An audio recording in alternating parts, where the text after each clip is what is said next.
Hi, Judy. Nice to see you here with us. I wish I was in Italy.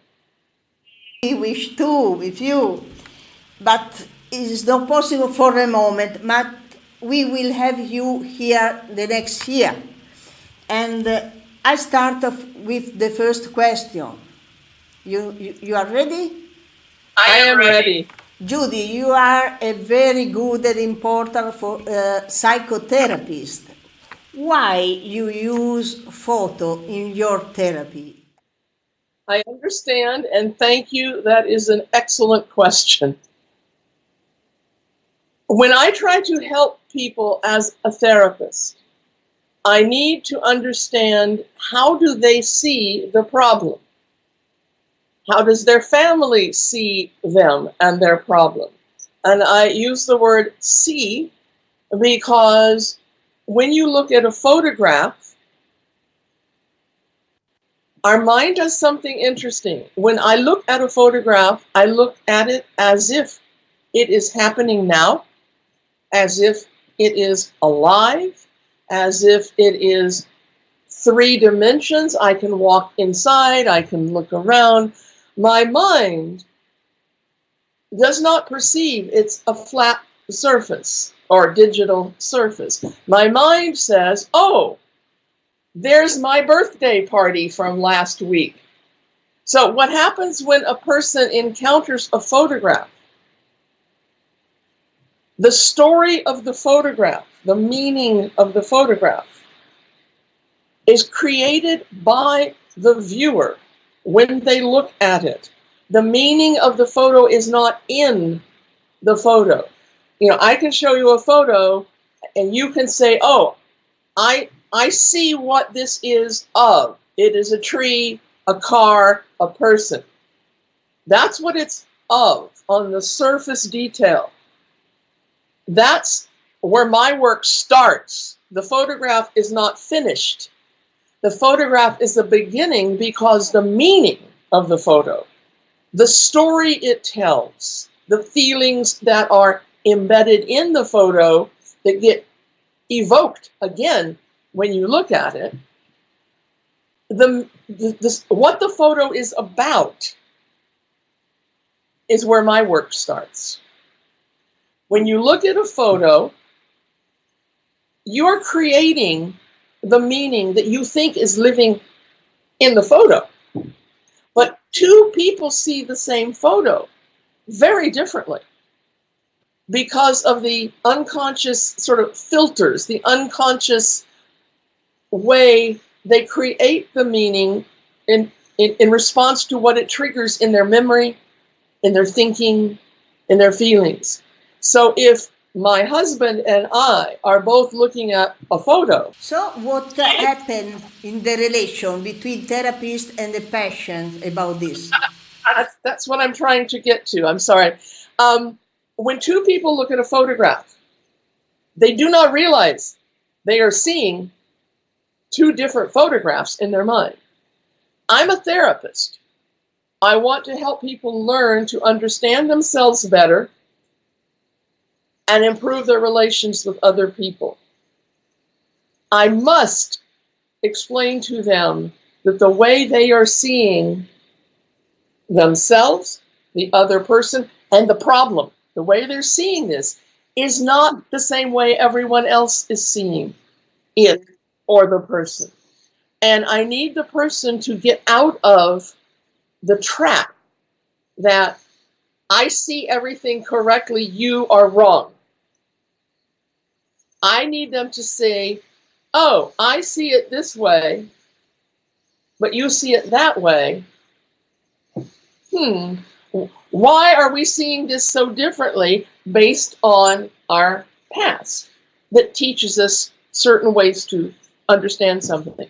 So in family therapy, where people are in a situation, let us say a mother and a father and a teenager, I need them to understand that mother is seeing the child this way, father is seeing the situation this way.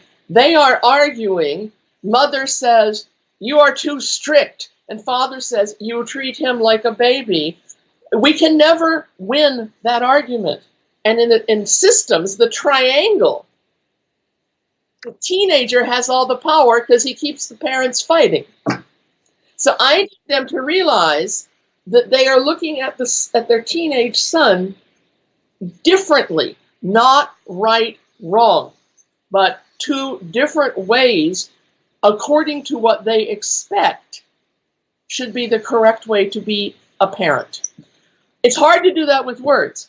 All I have to do is show them a photo and say, tell me the story of this photo. Why was it taken?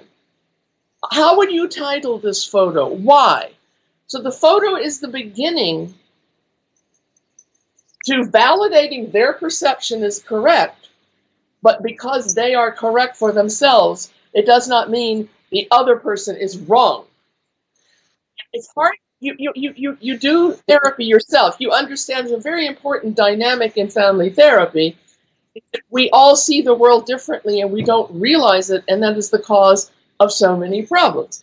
So, when you said listen to the image, and I say, oh yes, listen to it, hear the story it's telling you, feel the feelings and memories it is helping you to recall, but don't assume it does the same thing the same way for the next person. So the story is different to each person, and at a level in therapy, it's very intense. There's a lot of emotions. There's a lot of anger and unmet expectation. The best thing I can do is to pull them out of that, show them some photos. I say, bring me some pictures from your trip. Show me a picture of yourself that you like. Take a picture of you and your husband. Let your teenager take a picture of the two of you and tell me about it. Well, you can see it. I don't see it the way you see it. What happens when you work with a photo? Photo therapy techniques, there's 5. It's explained in the book. You'll tell people how to find information. But all of the techniques are based on the concept of projection. To project, I use photos as a projective test, but without an interpretation manual. I never know what you're going to see in my photo. I never know what you're going to feel with something in my photo that I think is very innocent, and it may take you back to a trauma, and you're, yeah. In family therapy, I can't sit down and say to the father and mother or partners, I'm almost finished. Hold on. And so if I cannot do that in words, how am I going to teach that? Well, I have 40 photographs on my table. Pick a photo that you like and tell me about it. And the family says, oh, this will be fun. We don't have to talk about problems. And they listen where there's a boat in the water with a tree, and the one person says it's this, the other person says, no, it's that. And talking about the photo becomes transitional object.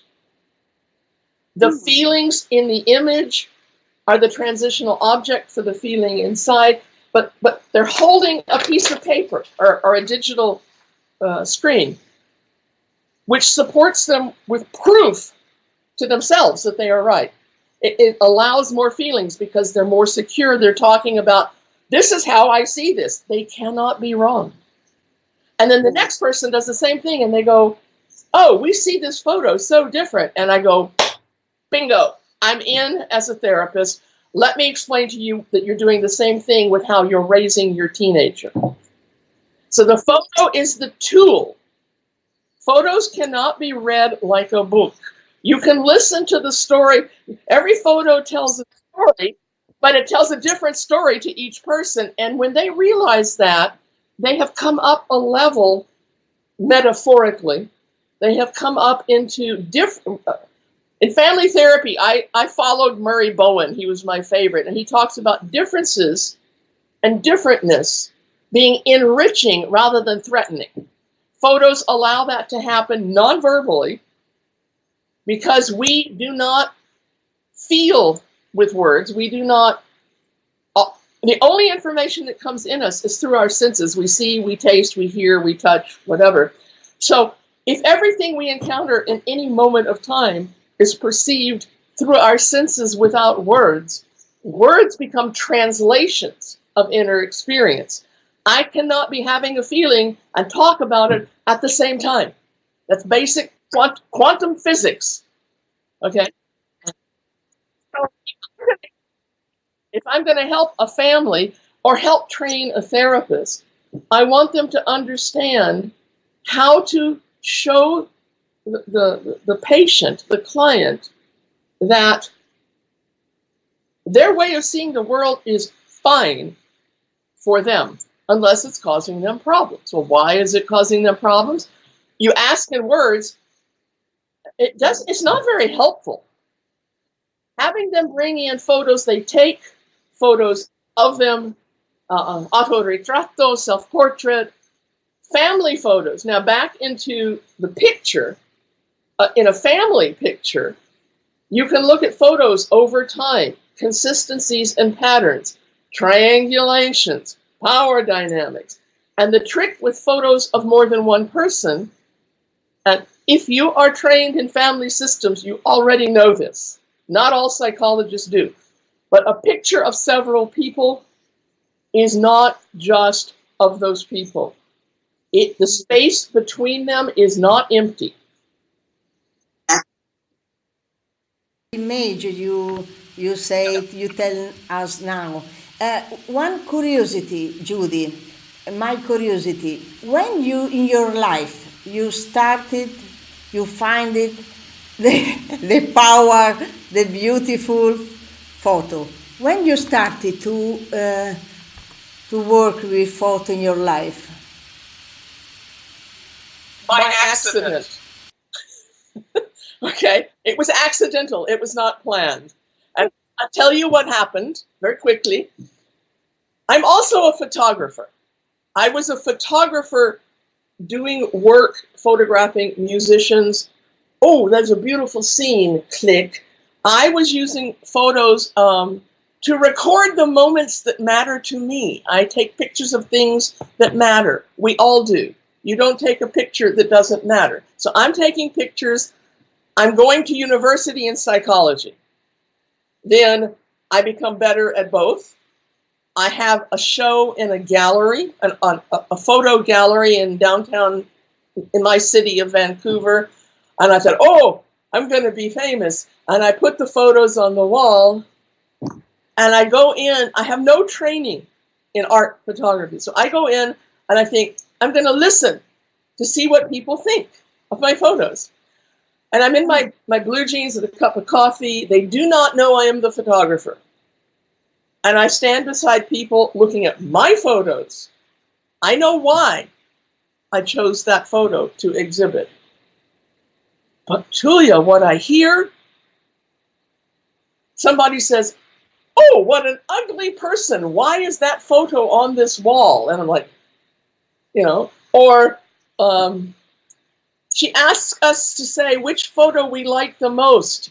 I like that one. And I'm like, and I'm learning how people create the meaning that they think lives inside the photograph. And I was studying my master's degree in psychology, and I'm thinking, I can use this. Judy, do you have a story or a photograph to show us that is important for you? Yes, I grabbed my book because I wanted to help publicize the book. Okay, and in the book is a picture. I want to give you very brief.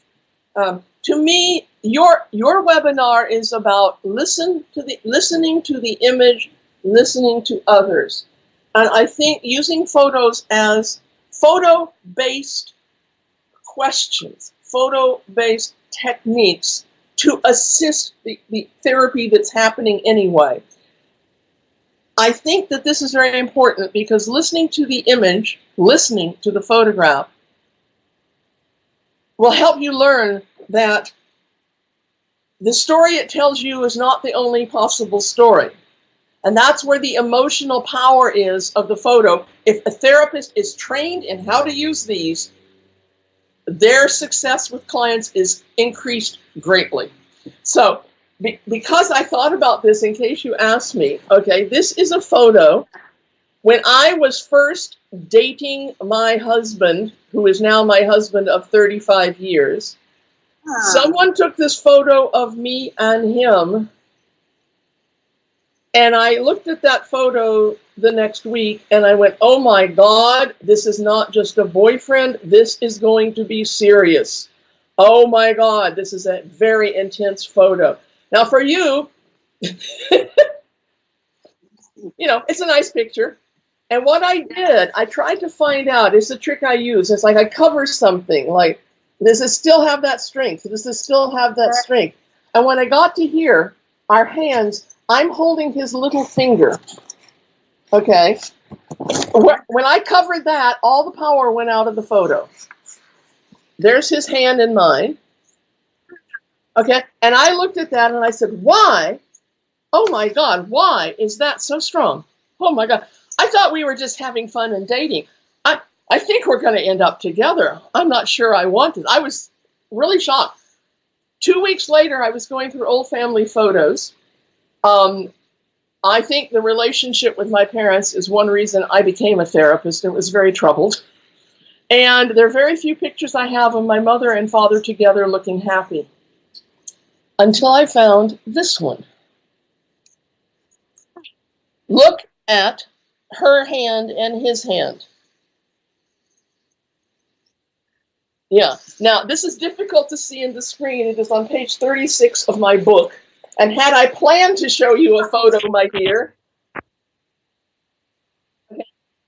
what was happening in reality, they were coming back from a trip to go fishing, catch fish. They had been cleaning the fish. Their hands were, and I said, I want a photo of you. And so instead of holding hands, my mother just sort of went, you know, because she had wet hands. That is an iconic image in my family history of one of the few times my parents looked happy being with each other. And it was in me. I didn't know it was in me. It was an unconscious memory stored without words, stored deep in the unconscious. And that one picture of me and my now husband, this brought the whole thing up. True story. I have many more. I teach workshops that are 5 days long. I tell many stories, but they're all true. And it's the power of the photo to evoke memories and feelings in their raw state without having to use words. You sometimes can't find trauma and deep memory with verbal investigation. This is such a magic tool. Thank you very much. I thank you the same. I am thrilled to have this opportunity, and I cannot wait to see the video.